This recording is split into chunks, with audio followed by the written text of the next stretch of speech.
Mm. We're back after a long break. Sorry, guys, I've been dealing with some health issues here. If you've been following my Star Trek Strange New Worlds live cast, you will have known that already. So I just wasn't really feeling it the last couple weeks. So we took a little mini break, but I've been watching Star Trek Deep Space Nine. How far are you into it, Pete? Yeah, well, no, it was good for the mini break because it gives me a chance to catch up. I believe, let me just check here because I just finished an episode. I recently finished something I wasn't crazy about. That was season 3, episode 12. Okay. So, yeah, I'm not even halfway through season 3 yet. But the It good gets the good thing about that is that all these episodes are still really fresh in my mind. which is good because you helped me with it. Because I'm speaking of episode 12, I just watched episode 12 with of season 4. Okay. So I'm a little bit ahead of you, but I'm trying to go slow so that I don't forget all of this by the time we actually come on and record, which everybody knows that I'll do anyway. And I want to thank everybody that's been listening. We got 340 subscribers now. We Oh moved wow. up. We've been going up like every week. We get a new one or two people. So that's very cool. And I'm excited to get into season 3 because it's really when the show starts moving away completely, like shedding its TNG shell.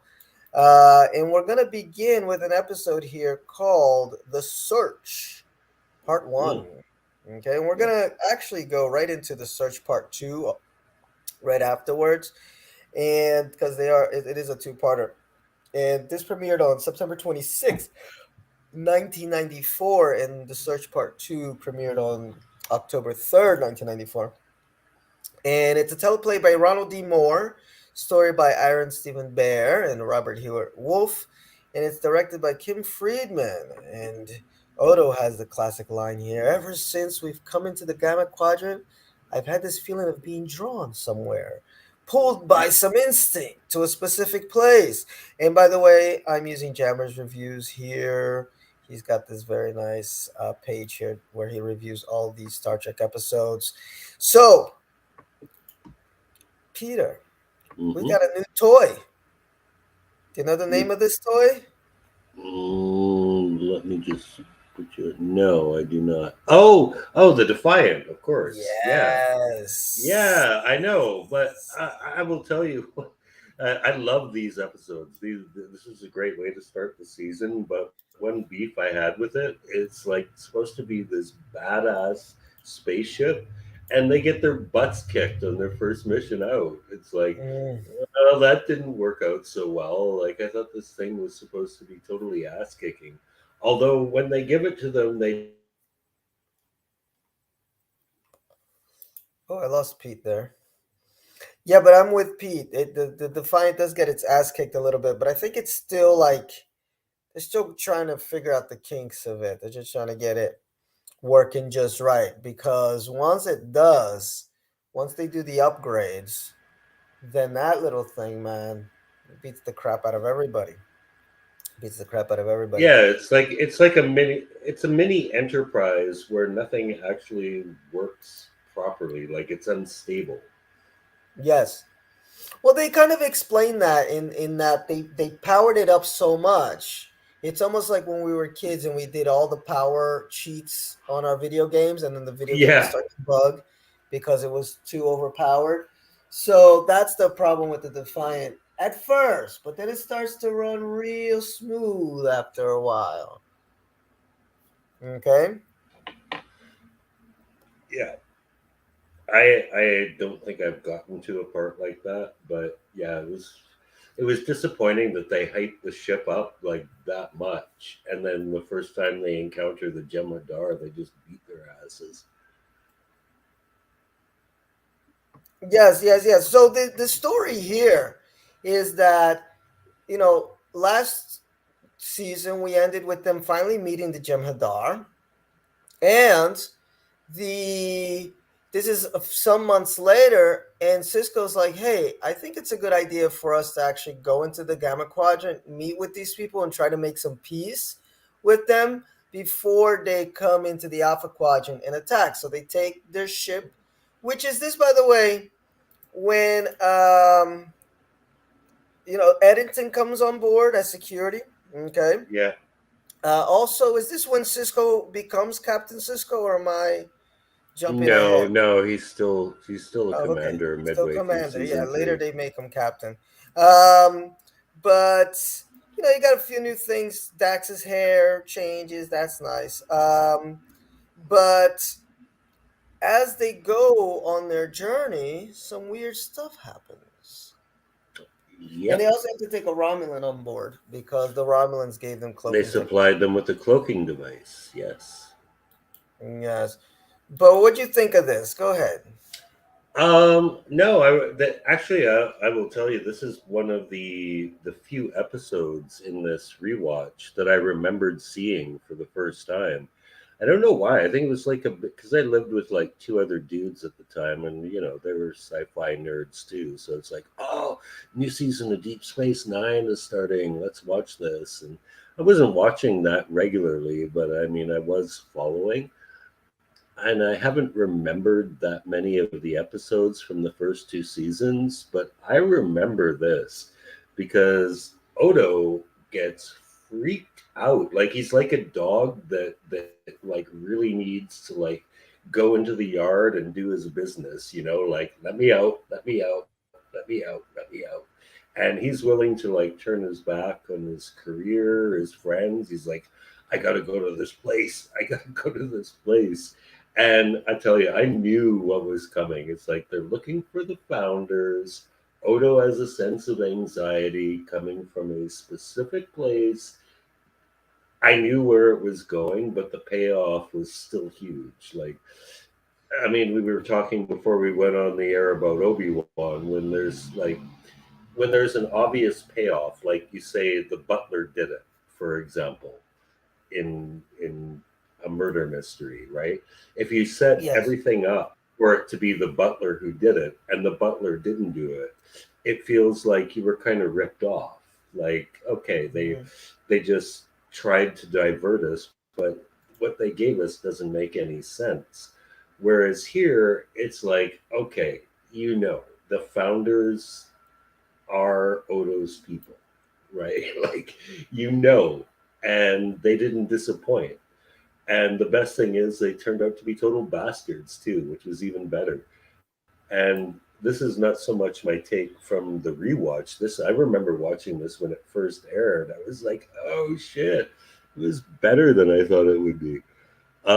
But yeah, a lot of nasty shit happens here. The Defiant appears to actually get destroyed.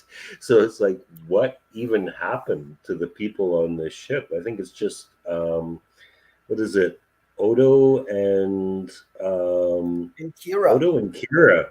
Odo and Kira managed to make it off, and Odo's like, "Fuck those people! I gotta go! Like I have this biological imperative driving me to this planet." And Kira's like, "What about the rest of the crew?" He's like, "Yeah, I don't know about them. Forget about them for now. I need to deal with this shit." Exactly. Yeah, so we don't know what happens with the rest of the crew. We find out later, but for now, Odo travels Yeah. to the planet, and we're kind of just moving into the search part two, which is a teleplay by Ira Stephen Bear, story by Ira Stephen Bear and Robert Hewitt Wolf, and it's directed by Jonathan Frakes, Riker himself. Um, He directs a lot of episodes in the season. oh, well, he's been the Star Trek go-to director for a while, ever since TNG. He directed First Contact too, so he directs Strange, no, Discovery. He's got a couple Discovery episodes he directed. Picard. He is, Trek director extraordinaire. But anyway, so yes, like Pete said, the fight got beat up, but then did it really get beat up? Because as we get into episode two, we find out that Odo is drawn to this place, and he finds this gooey pool on this planet. Hmm. and it's there that his people are. Okay, it's there that his people are. And wait, before we go on though, I just did want to mention something about episode one that I like so much is all the politicking, but within Starfleet, Yeah. politics. Um, and within the crew too, because some of the crew is like, we want to make peace with these people. Do we want to fight these people? There's a whole lot going on. A lot of them want to run, man. Like fuck. I think it's Kira who runs down a scenario of like what would happen if the Dominion Hmm. actually attacked the station. She's like, we're fucked. We can't beat these people. So their only Yes. options really seem to be either to try and come to an agreement or just get the fucking hell out of Dodge. But that doesn't really work for Kira because, she's, at the gate of the wormhole. So, Yeah, the fight comes there first. So this episode's got an A and a B plot. Basically, the one plot is gonna be Odo trying to connect with his people, which I remember watching this episode for the first time about 5, 6 years ago, and I thought these segments were boring as fuck. They're just really slow, and I didn't change my opinion. I just think the Odo uh, getting all these feelings and being back home type stuff, it just, I don't know, it just went on for a little bit longer than I would have liked. And Kira didn't have much to do other than be the good friend and be like, stop treating this like a police interrogation, because he had a bunch of questions. But it wasn't much for her to do there. And then the part of the episode, which to me was more interesting till the twist at the end, was the fact that, Cisco and Bashir, uh, or I'm sorry, Dax in Miles, they save Cisco and and everybody that's floating in space. They get him back to DS9, and there was this mission that they had sent them on, right? That they were gonna go down to the planet, try to disable or something, or try to find some information about the founders and the Jem'Hadar. And apparently they succeeded in this mission. They go back to the ship and they said that they spoke to the founders and they wanted a quick peace. Okay. hmm. And even this guy Borath, not Borat, but Borath meets with Cisco, and they all want to get into this peace talk, except the Romulans don't want to, and any like big old politicking going on, and Yeah. Starfleet is just bowing down, very, and you're like, wait, what's going on? Because Yeah. I remember from my first run that the founders do infiltrate Starfleet, and they mention that they have already infiltrated some planets, but they didn't, say exactly how yet, because this is when we're first introduced to them as shapeshifters. So I was like, wait, am I jumping ahead? Is this already the founders shapeshifting their way into Starfleet? Because what's going on? And they signed this peace deal that pretty much gives the Alpha Quadrant to the Dominion, pretty much. And at the end, Yeah. it ends up that uh, they were all captured by the Dominion, and they're being what do you call it? Like they're being given this There, imaginary yeah, it's future. a simulation. It's a It's a simulation. simulation. And again, this is what I say about like how much Philip K. Dick references there are in Deep Space Nine. Because I swear that scenario was exactly like one of the last books Philip K. Dick ever wrote, actually. A Maze of Death. And it was about this, I don't know, it was about this mission, like these astronauts on a spaceship that put in a stressful situation and they all turn on each other. And at the end, because this is Philip K. Dick, he's all about, the nature of reality. Turns out it was just a simulation to test their capacity for stress. And this was exactly like that. The Dominion put him through a simulation to see how far they would go to protect their side of the wormhole. And it turns out like Cisco actually blows up the wormhole in the simulation. He's like, fuck it, fuck Starfleet, fuck these Yeah, people. The only thing we can do is blow up the wormhole. And yeah, that's a totally Philip K. Dick scenario. Like, yeah, we're just putting you through this to see what you would do in a certain situation. And yeah, the end response for the Dominion guys is not very favorable. It's like, shit, you would really go that far. But I mean, we know Cisco, so of course we know he would. yeah, no, Cisco will do whatever. Starfleet, though, doesn't seem to be much of a challenge. And we do find out how far that extends in a season 4 episode I just watched a couple nights ago, which is really good.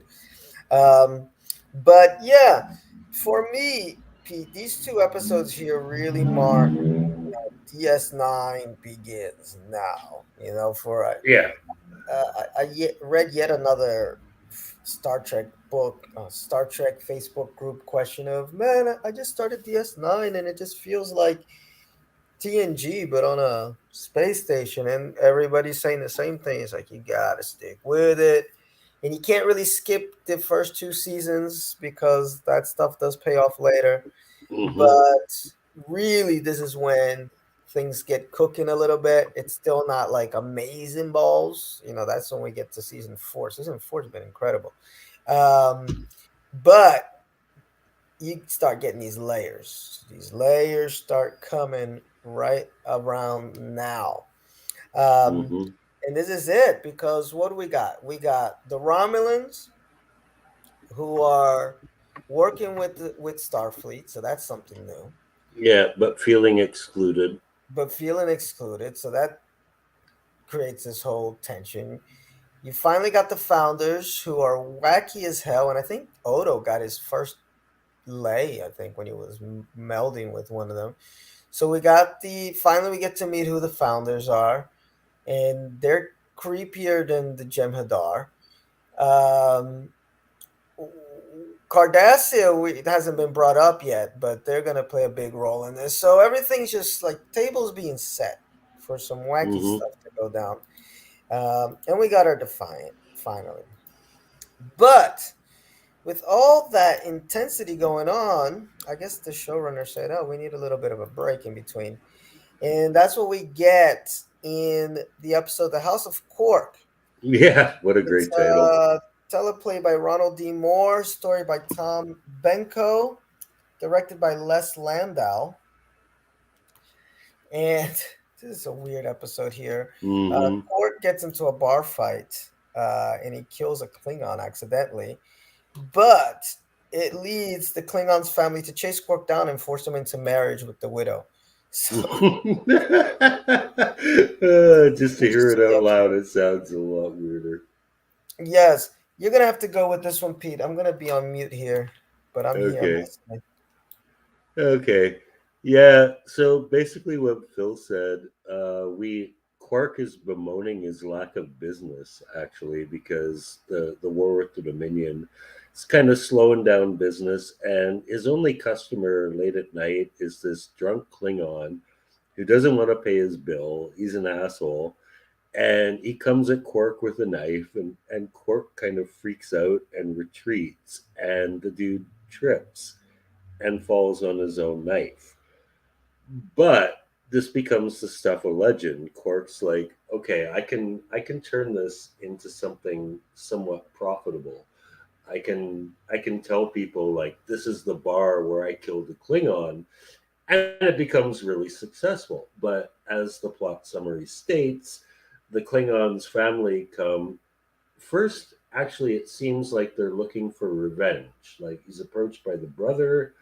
The brother is like, did he die in honorable combat?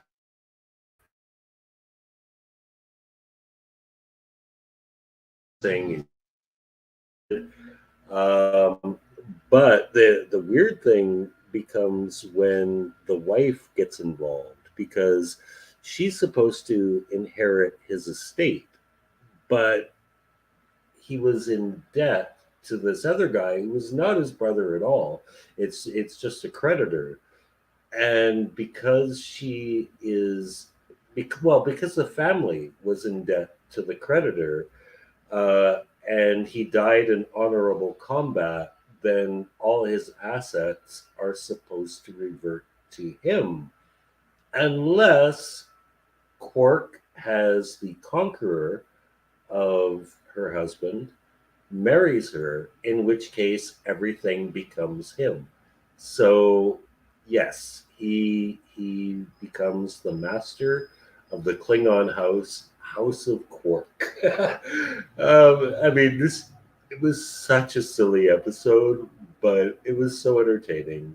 I mean, I'm not a big fan of a lot of the Ferengi episodes, but ones that really show Quark being in uncomfortable positions.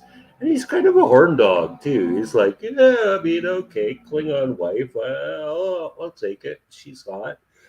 Um, yeah, it was a good showcase for Quark as a character because I do love me some Quark episodes. Ridiculous episode, absolutely ridiculous, but I had so much fun with this one. Peter, I'm having a little issue here. Check your private chat. But I'm here, folks. I'm listening, and I'm a fan of Ferengi episodes. So I give this one a thumbs up. And you know, me too. I love Klingon culture. So it was like a perfect blend of like these two cultures Yeah, have absolutely nothing to do they're with. like so opposed. They're so opposed. Yes. No, completely opposed. Wait up, Pete. I gotta go on mute again. Yeah, that's okay. So yeah, and one thing I actually want to say about my love of Quark as a character because we missed it, but there was a season 2 moment that really added a lot to Quark, and that was when he was talking to a customer at the bar. I can't remember who the customer was, but he said something like, "Rule of acquisition number 118: Don't sleep with the boss's daughter." And he explained that like it ruined his life. He got basically put into exile, and the customer was like, "So how did you ever recover?" And Quark's response was, "I never did. Look at me. I'm running a lousy bar on a space station in the middle of nowhere." So that kind of gives you a little bit of insight into who Quark is as a person. Like he's basically failed at the virtues of his culture, and he's just really trying to get by with anything. So in this episode, he's like, marry a Klingon? Like, it's not really what I had in mind. I don't want to give up my bar because he is kind of attached to it. And he is a little attached to his family, even though he treats them like shit. And he just kind of rolls with it and he makes the best of the situation. And he does actually do something really brave in this episode. That's what I was about to say. He does end up doing something brave because he was gonna just say fuck it, but then he got saved by little Dell's ex honor because he was gonna do the brave act and fight the He dude, was gonna fight the big ass Klingon, but and he then tells him he uses his sense of honor against him and and the other exactly. guys. He's like, okay, like you combat between a Ferengi and a Klingon. Okay, go ahead, just kill me. Like, how brave will you be then? And he puts himself on his knees and he wins the heart of his wife, who subsequently annuls their marriage by slapping in his face and spitting on him. But yeah, it was a great court moment, man. It added so much to his character. All right, Pete. We're gonna move on to the next episode, Equilibrium. I'm Mm-hmm. just gonna introduce it here, and then you're gonna chat about it because I'm having a little moment. Yeah. uh, Equilibrium, teleplay by Renee Echevarria, story by Christopher Teague, and directed by Cliff Ball. Okay, this is an episode that premiered on some date here, which I can't find. Oh, October 17th, 1994. If you want to know who you are, it's important to know who you've been. Oh, I'll give you this much before you go, Pete, is that I did not like this episode very much, but it's a Dax No. episode. We find Mm-hmm. out Dax has a little uh little bit of history we medical don't know problem. about. Yeah, which was kind of a weird. This is like the little teaser at the beginning. This is like the weirdest teaser I've ever seen. That was like one of my first notes. Like, what a weird teaser. Where the hell is this episode going? With her, they're Yeah. like, it was cool. It was a cool scene though, because it showed Cisco cooking for everybody. You know, getting that crew Hmm. morale up, and then Dax is like, this song. What is this song? And then that leads us Hmm. down a lot of roads. So tell us a little bit about this one. Yeah, I wasn't really all that happy with this one because it didn't seem to be able to stay on the page for more than 5 minutes. Like every 5 minutes, it felt like the tone of the episode was changing. So yeah, first we get Dax playing this musical instrument, and she knows this song by heart, even though she's never played one. But okay, she's a trill. She's a previous host. Maybe it's a memory, but then there's this like bizarre scene where she turns into a total freaking bitch. Like it's temporary, but she shits on Cisco. He thinks he's trying to cheat her at chess, and then Kira tries to talk to her, and she shits on her as well. And then she kind of comes to her facilities, so that never really becomes relevant again. But the understanding is that she's got some kind of problem, and it's with the symbiote. So they go back to the Trill home world, and they are trying to investigate what's happening with the symbiote. But meanwhile, she's experiencing like hallucinations and shit.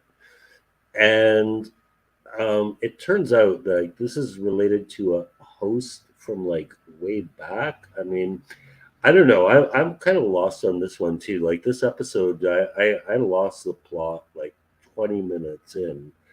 Um, but I believe it had something to do with a potential host who I think like was rejected, and like he murdered a bunch of Yes, people and then got joined anyway. So I know this was she's so weird. It's like experiencing these past memories of a no, former I'm just host saying, Pete, you that got it. she You had got it. no It previous was idea. Yeah, I'm sorry. yeah. I'm sorry. I was gonna say you got it. No, Pretty no. much. It's just weird. Like she didn't remember like any of this shit, and it just came That's out the now. part that's weird for me. Like it just kind of it was very convenient that it appeared now, and like you said, she was going all crazy, wanting to fight people. But it's like, what brought it on? You know, uh, I guess It you was can the say. musical instrument, but they don't actually ever go back to that either. Apparently, the trigger Well, was I the think it's musical instrument. because he was a musician, you know. Okay, But has Dax never played a musical instrument before in her life? I don't I know. don't I think mean, so. oh, that's weird. Well, not in Jadzia's life, but Okay, I mean, I guess they could have uh, brought that out more. I don't know. I just thought it was just weird how all of a sudden these feelings came out. I mean, anything can trigger anything, like a suppressed memory. So who knows? But yeah, yeah. the main mystery here is that he was allowed to be put into. He was allowed to have a Hmm. trill, Yeah.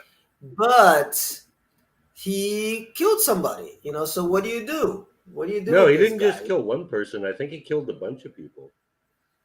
I think, no, according to this, I think he just killed a doctor. The conclusion reveals to Dax that one of her previous hosts, a violent tempered musician who killed a doctor, was blocked from her memory. So he just had this one violent outbreak. He wasn't, he was kind of a Okay. violent dude, but he only murdered one Right. person. But Okay. Totally. then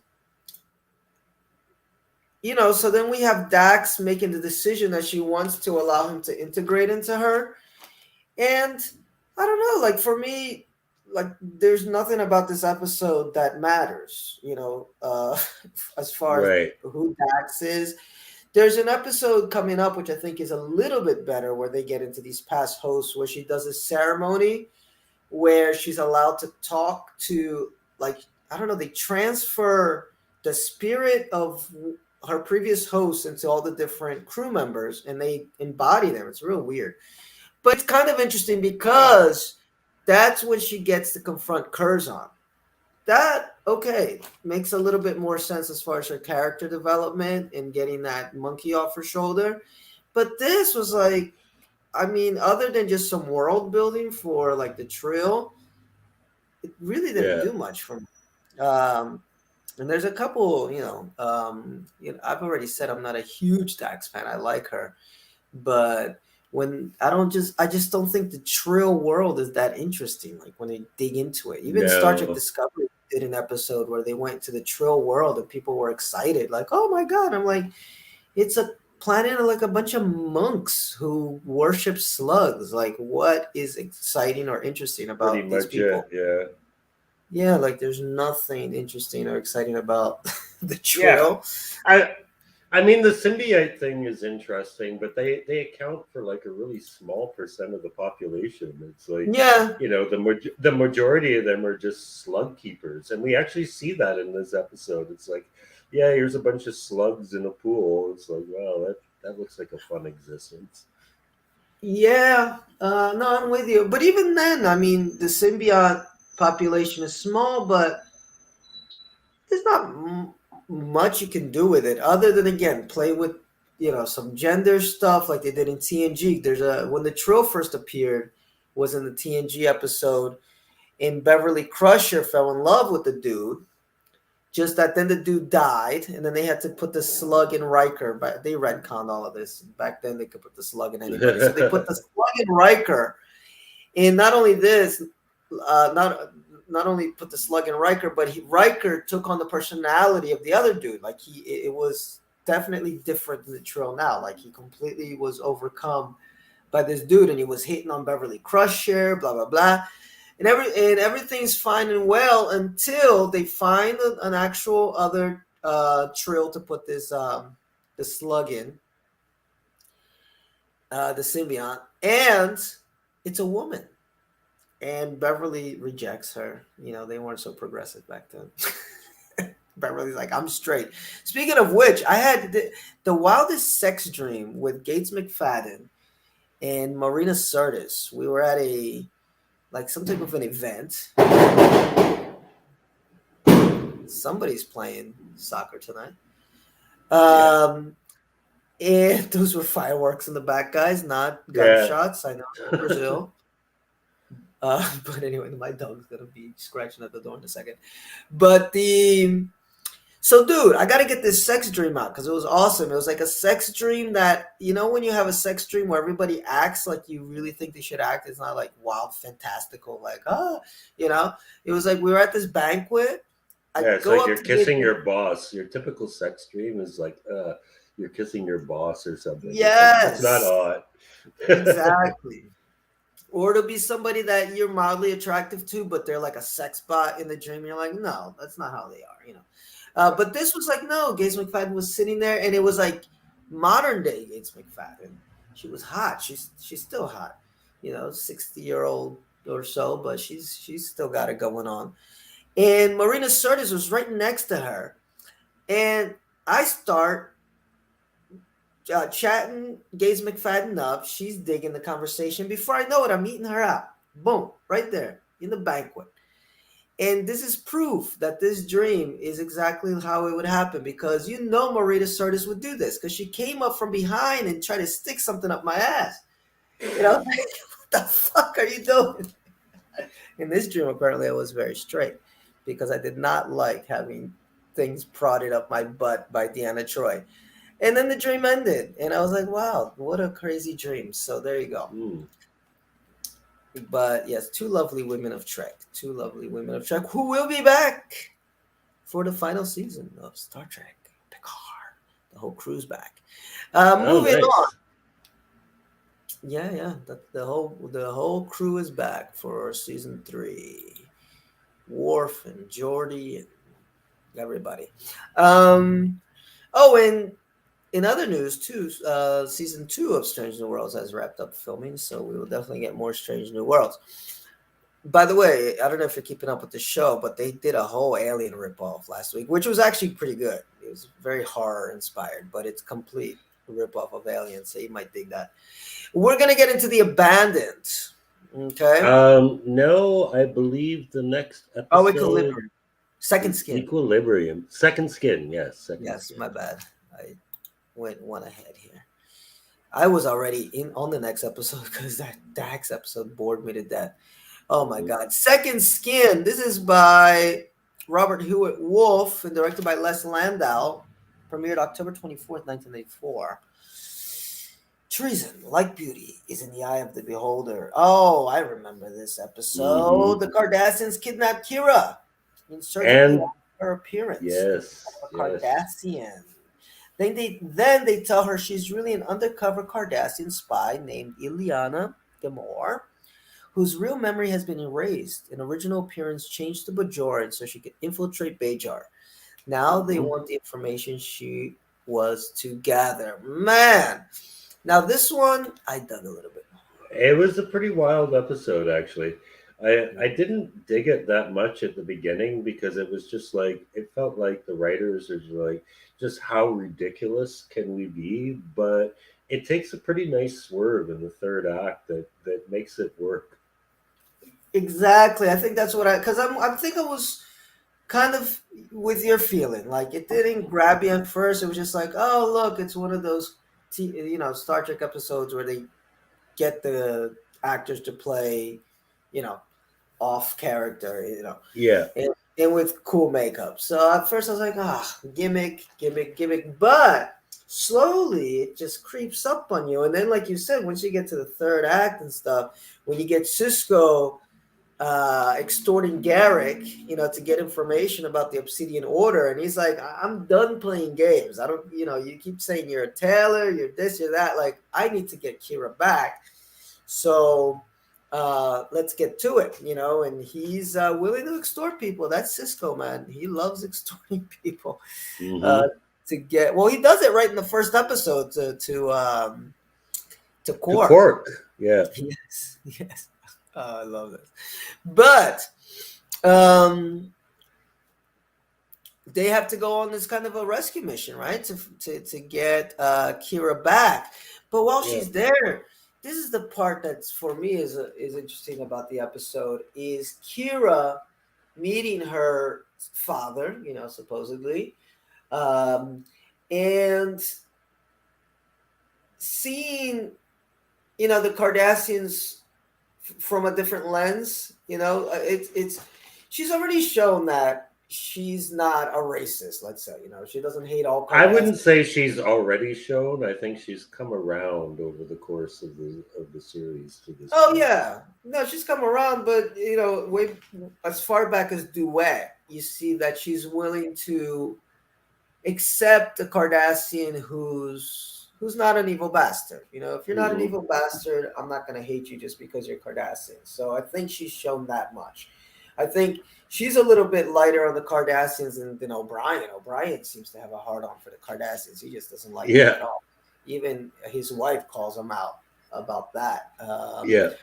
But which I like about her character because she's had this long occupation, saw Cardassians do these terrible things to her people, but the fact that she's still able to have that spirit of, but I'm willing to, listen or see where you're coming from is kind of cool, and it progresses her character a little bit as slowly they start to soften her up a little bit. Major Kira, um, she smiles a little bit more. Um, but yeah, this is a cool episode, guys. If you want to get into the occupation, what was happening during the occupation, if you want to get into the Obsidian Order, which starts to become more and more of an issue throughout season 3, the Obsidian Order, which is like the secret state, the shadow government. Oh, excuse me, the shadow government of Cardassia. If you want to even get into some psychological stuff, because I think at one point Kira kind of is not sure. It's like, wait a No, second. no, no. Well, they really gaslight her. Like they show her dead Oh, for body, sure. which first of all, that would be pretty convincing. And then they Mm-hmm. show her a message tape from Ileana saying that, like, yes, she actually is agreeing to go on this undercover mission as Kira Nerys. So they gaslight her pretty good. Like she's resistant for a couple days, but by day 3, she's like, "Oh my god, like this could be true." We know it isn't because like it would totally fuck the show, right? That's like one of the minor complaints I have with this. Is like, we know she's not a Cardassian, but she thinks she does, and just going through like what must be going on in her head made the episode kind of interesting. Yes, exactly. And um,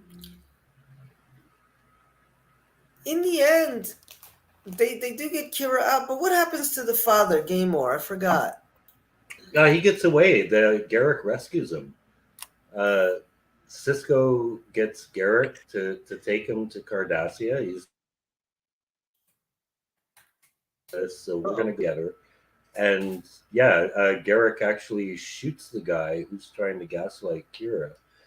I believe he says something clever like "treason is in the eye of the beholder" or something like that.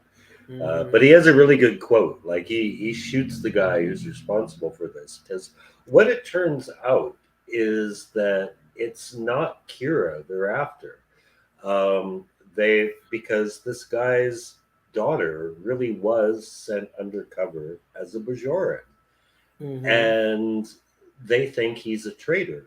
So what they do is they provide Kira as his daughter, right? They surgically alter to make it look like his daughter, and they threaten to torture her if she doesn't tell her what tell them what she's learned.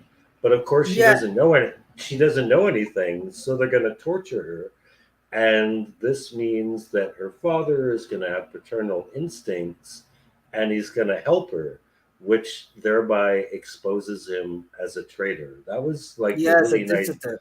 Yeah. Yeah, yeah. That was like the really nice crux of the episode. It was never about Kira. It was about Yeah. getting this guy. And it's also cool to show some of the internal strife going on, internal politics going on in Cardassia, which is there are folks that aren't down with the fascists. They want to see some changes in Cardassia. And this guy is one of them, which I think is what makes Kira kind of appreciate him a little bit more. She's willing Mm-hmm. to, not all Cardassians are assholes. But anyway, it's a lot of stuff. It's not stuff that I think is going to be important later in the series. But I mean, the Obsidian Order stuff, is nice. But just as a one-off episode, though, it's pretty good in between all these. Mm-hmm. And then I think we got the Abandoned. I think is the last one tonight. Okay, so let's get to it. We meet a Dabo girl in this episode. Mm-hmm. Dabo, the Abandoned. Odo to unnamed Jem'Hadar. Is that all you can think about killing? Isn't there anything else you care about? And he says, I don't think so. Yeah. Written by D. Thomas Mayo and Stephen Warnock, directed by Avery Brooks. And they, Quark ends up, he buys a ship with an orphan Jem'Hadar inside. They don't know what it is at the beginning, it's just like this little Mm-hmm. thing inside of a canister. But this little thing grows fast, and it keeps growing and growing and growing, and then we find out it's a Jem'Hadar, and he's on the Mm-hmm. ship, and they can't control this guy except for one man, and his name is Odo, because the Jem'Hadar are programmed to are trained to listen to the founders. Like that's his dude. Hmm. So there's a few things going on here too, as far as should we keep this Jem'Hadar around because we can learn from him? Should we dissect the Jem'Hadar? I don't know. But instead, it turns into this real Odo father moment. Yeah, In Odo just trying to figure out some way to change this guy. Let's see if he can change his ways somehow, some way, and it ends up that he can't. Okay, that's like the whole crux of it. And there's a B story going on here too, which I think is pretty cute, which is with Jake and his father, because Jake finds out, or sorry, Cisco finds out that Jake's dating a Dabo girl. And some people have brought this up in the forums that, hey, isn't this kind of, not legal here? Because she's 20 and he's 16. And yeah, I know. it does Lucky say, boy, though, man. Lucky boy. lucky I mean, boy. I don't think he's getting any. I think she's playing him, but I mean, still cool. If you're I think 16, she likes him. She generally likes him because it ends up she's a smart woman, yeah, and she is, but I don't think Jake's getting any knob polishings in there. oh well, we don't know that, but she does become an interesting character. She pops up in the series as it goes along, and it's kind of always those little moments where Cisco needs to confront his inner prejudices. Where first it was with Quark in not Quark, with Nog, Jake's friendship with Nog, and then my son, the righteous son of the commander of the space station, is dating a Dabo girl. But then it ends up, hey, she wants to learn. She wants to be more than a Dabo girl, and he just has to kind of swallow it. Yeah. Um, Although I do like how O'Brien was actually jealous of Jake. Like, dating a 21-year-old Dabo girl, man. Look what I got to live with. Fuck. I know. Well, that's why O'Brien's the man's man. He's the everyday guy because we can all relate. We're like, damn, come home to the botanist. Yeah. I love her. I love her. I love the kids. Yeah, well, I Uh, mean, she's it, totally never it's wrong with funny that. though. Those scenes are so good because isn't he talking to Cisco? Uh, I think this is Cisco talking to Miles about the Dabo girl. I forgot now. Yeah, yeah, he And is. he's trying to get like some reasonable advice, and instead he's got this guy who's like, "That's a good Like, girl." that's hot, man. That's hot. You're not supposed to be telling me this. You're supposed to say she's 20-year-old and she works with Quark. Um, but the the Jem'Hadar plot, it was okay. It reminded me of an episode of TNG that's pretty popular called I Borg. And it's similar premise. They find a solitary Borg, and his name is Hugh. In fact, you might know Hugh from Mm. Star Trek Picard season one. Fan favorite. People are really pissed that he got killed off very No, soon. I remember that episode actually. Oh, cool, cool. Yeah, no, it's a classic little TNG episode where he's kind of able to break from the collective. And there's that whole moral. The moral question is: should we just destroy him, or no? What was it? They want to send a virus back with him, like put a virus in him and send him back into the Borg collective and kill them all.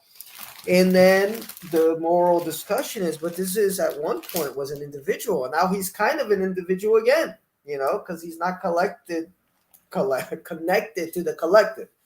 Um, in this episode was like it just didn't have enough to go into these No. different places, because it just you can't control Jem'Hadar. Although Pete, we will have a question about that moving on because we will get a Jem'Hadar episode where it seems like one of the Jem'Hadar is totally like not down with the cause. So I don't know what's up with that. You'll get there eventually, and you'll see what I'm talking about. Um, but yeah, like it had stuff going for it. You know, cool, kind of interesting premise. Getting us to meet a Jem'Hadar up close and seeing how they grow and how they just want to fight, fight, fight. Yeah, I But don't think that's supposed to be how they grow, though. I think he was like genetically modified to grow faster. Like they were sending him somewhere. That was one of the things that irritated me about this episode. It's that they find him on a ship that Quark salvaged. He actually bought it yes, on salvage. And then he finds a baby. And that was actually one of my favorite non Jake scenes in this episode is like, Odo's like, "You bought a baby?" He's like, "Fuck, I didn't know the baby was there." But yeah, it turns out to age really fast. So they come to the conclusion that it was genetically altered for a purpose. But what that purpose is, they never really say. okay. See, I didn't catch that. I just caught that. That's how they just grow because they gotta get them to grow up fast to build their armies. So I No, don't but it know. was in like a special chamber. Oh, The chamber was designed to make it age let's see here. faster. How fast does a dog grow? Um, the baby's like almost mammalian. Oh, okay, look. According to the memory gamma, it says that the Jem'Hadar are bred and grown in hatcheries or birthing chambers and have been known to be placed in stasis chambers until their awakening. For humanoids, the Jem'Hadar have an incredibly fast metabolic rate due to modifications made to their genetic structure. So the baby is born almost mammalian and is fully grown within 3 days of leaving its birthing chamber, which allows for very fast replacement of casualties. When they're older, they begin to take on more reptilian appearance. So I think they are like that, Pete. I think that Hmm, they're genetically engineered to grow fast because they have no purpose. They're an army, right. so you don't want them to like be growing up for real. Growing up, they got to deal with this kid for 14, 18 years before he can fight. So they made them so that they get out and they're ready to go. Boom, and they only have Right. bloodlust and love for the founders is pretty much it. But yeah, kind of an empty episode. There's a lot better Jem'Hadar episodes coming, and especially the ones where they don't give us this just tunnel vision Jem'Hadars. And you'll see in the future that not all of them are tunnel vision. So I don't know. I think they retcon this as they moved forward because it didn't do much for the Jem'Hadar. Just became like a dumb, you Yeah. know, dumb bad guy. Yeah, well, what happened was basically like they're like, can we keep this guy on the station? And like, the fact that that was even a question was ridiculous. It's like, of course you Mhm. can. He's a fucking enemy, and he's wanting to fight everybody. Odo is like the only voice of like, well, I think I can control him, but it turns out he can't. So they just take him back. That's the extent of the plot. Yeah, that's weird that they would send them back. I would imagine they'd take them to like Starfleet headquarters, have them examined, Yeah, or just kill him. Just or kill just him. kill them.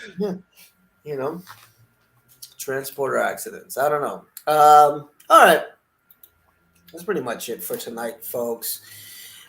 We did the search parts 1 and 2, the House of Quark, Equilibrium, Second Skin, and the Abandoned. Let's get to our skip and watch.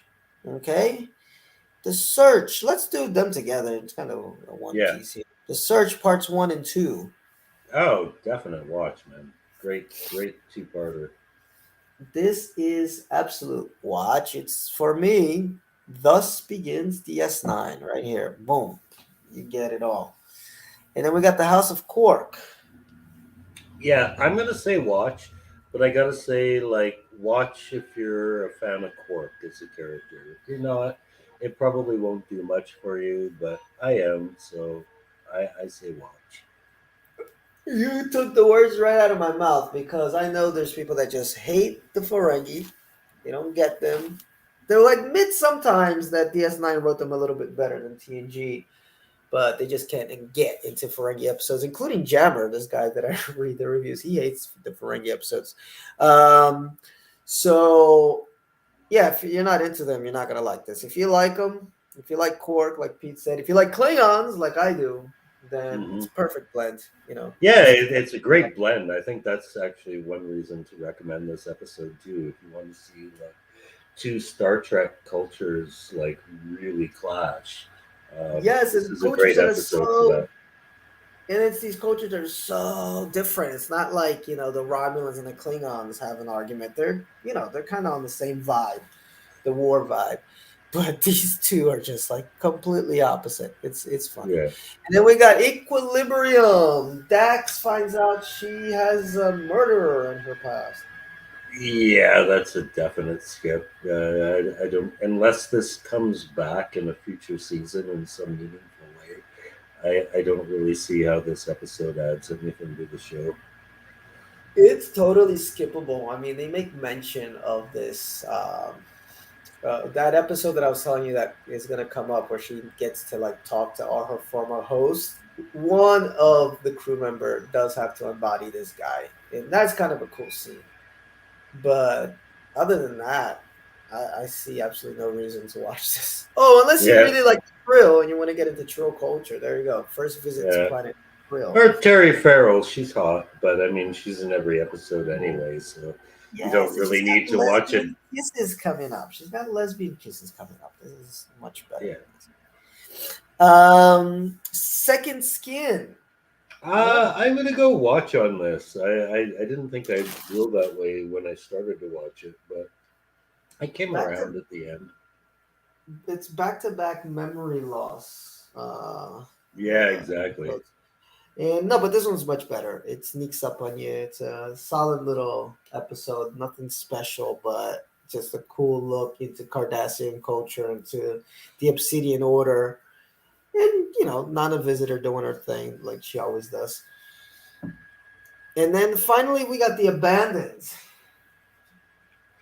Yeah, that's a skip for me, man. It's just like super forgettable. Like nothing relevant actually happens. I mean, the best thing about it was like Cisco, Jake, and the Dabo girl having dinner. Like the That main the is, the main story was not really that engaging.